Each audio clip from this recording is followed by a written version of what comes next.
Professor Vivek Kumar ji, दलित विमर्श का मतलब आपके शब्दों के जरिए कैसे समझे हम?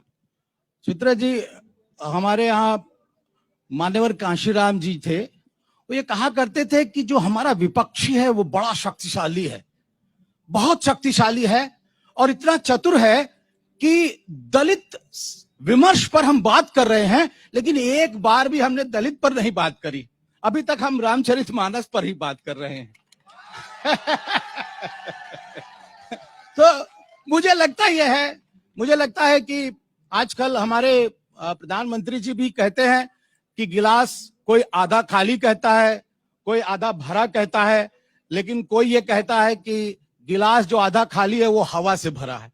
तो हमारे यहाँ जो है एकम सद विपरा बहुधा वदंती, तो ये जो लॉजिकल कंस्ट्रक्शन है, अगर उसको विमर्श में देखें तो मैं अपनी बात शुरू करना चाहूंगा।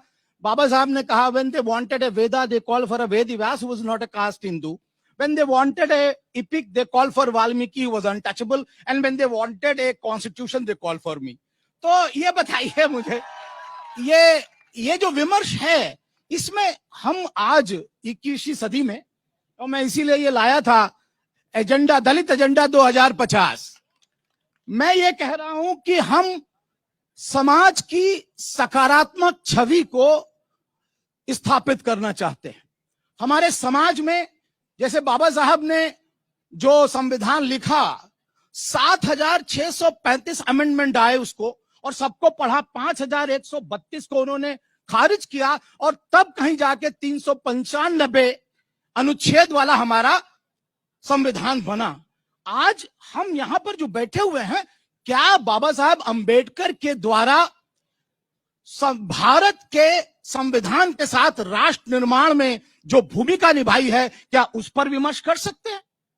और यही नहीं है, कोलंबिया विश्वविद्यालय में बाबा साहब की बस्ट या के मूर्ति लग गई, उधर कोयसाना यूनिवर्सिटी में लग गई, लंदन स्कूल ऑफ इकोनॉमिक्स में लगी हुई थी, आप चले जाएं सैमन फ्रेजर में लग गई, टोरंटो यूनिवर्सिटी में लग गई, ऑस्ट्रेलिया कैनबरा यूनिवर्सिटी में लग गई है मूर्ति। यह है बाबा साहब का विमर्श।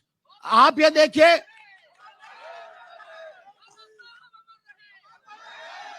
जो साहित्य, दलित साहित्य की हम बात कर रहे हैं, और हमारे माननीय कर्दम साहब बैठे हैं, मैं ज्यादा नहीं बोलूंगा, लेकिन आज कम से कम जो आत्मकथाएं हैं वो भारतीय समाज का सच निकल रहे हैं, बोल रही हैं, और वो विभिन्न भाषाओं में, जैसे ओम प्रकाश वाल्मीकि जी की जूठन 7 भाषाओं में वो जो है ट्रांसलेट हो चुकी है, हम उसको पढ़ा रहे हैं। ये हमारा विमर्श है। बाबा साहब अंबेडकर के साथ साथ साहू, फूले, माता सावित्रीबाई फूले, कम से कम 50 ऐसे बहुजन नायक हैं जिन पर हम मंत्रणा करना चाहते हैं, जिन पर हम बहस करना चाहते हैं, और वो सब के सब रविदास की धारा से कहे, रविदास कला से चमारा, जो हम सहरी सोभित हमारा ही नहीं कह रहे थे। ऐसा चाहूं राज में जहां मिले सबन को अन्न, छोट बड़े सब सम बसे रहदास रहे प्रसन्न। ये हमारा फलसफा है, इक्वालिटी, लिबर्टी और फ्रैटर्निटी। बाबा साहब ने कहा, I have not taken it from French revolution, हमने फ्रांसीसी क्रांति से नहीं लिया है। जो समता, स्वतंत्रता, बंधुत्व है, I have taken it from my master the Buddha. ये है हमारा फलसफा। तो इसलिए हमें लगता है, आज जब ये मंच आपने सजाया है, और आज तक को मैं साधुवाद देना चाहूंगा, धन्यवाद देना चाहूंगा कि आपने हमको स्पेस दिया, और वो भी एक ऐतिहासिक जगह पर, स्थल पर बाबा साहब के। तो मुझे लगता है कि एक सौहार्द वातावरण में गिव एंड टेक है।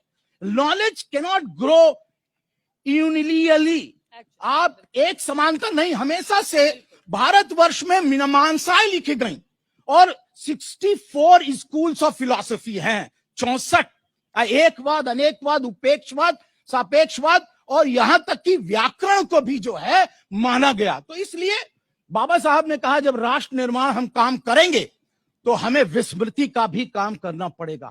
Forgetfulness is one of the very important characteristics of nation building. अगर हम नहीं भूलेंगे कि आप वर्चस्ववादी हैं, आप बड़े हैं और हम निम्न हैं, तो ये राष्ट्र नहीं बन सकता मेरे भाइयों, ये राष्ट्र नहीं बन सकता।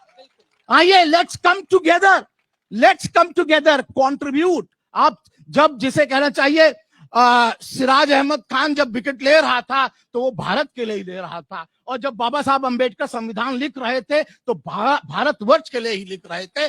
और जब आज जिसे कहना चाहिए हम 21वीं सदी में पदार्पण कर रहे हैं तो एक बड़ी लंबी फहरिस्त है।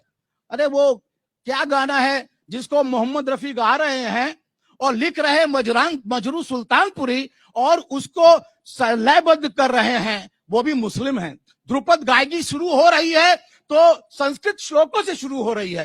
तो ये भारतवर्ष की जो अपनी मतलब एक तरह से एक अनूठा प्रयास है। मुझे लगता है आज 21वीं शताब्दी में हमारा जो कंट्रीब्यूशन है, दलित समाज का जो कंट्रीब्यूशन है, जो बहुजन समाज का कंट्रीब्यूशन है, उसको रेखांकित किया जाना चाहिए। ये है हमारा विमर्श। बिल्कुल सर, आपकी बात से मैं पूरी तरह से इत्तेफाक रखती हूँ और यकीनन इस छुआछूत को, जातिवाद को कैसे खत्म करें इसी पर ज्यादा बातचीत भी होनी चाहिए। लेकिन वहीं दूसरी तरफ जैसे जब बहुत सारी चीजें राजनीति की भेंट चढ़ जाती हैं, बाबा साहब भीमराव अंबेडकर ने जो मूल संविधान बनाया था, क्या आप जानते हैं कि उसमें राम दरबार भी है? भगवान श्री राम है, माता सीता है, लक्ष्मण है। जो मूल संविधान है उसमें गीता का उपदेश देते हुए श्री कृष्ण भी हैं, उसमें बुद्ध भी हैं। लेकिन इसकी चर्चा खत्म कर दी जाती है और ऐसा लगता है कि सामने लाकर दो अलग अलग ध्रुवों को खड़ा करके उनको लड़ाया जाता है। हम उस पर बातचीत करने से भी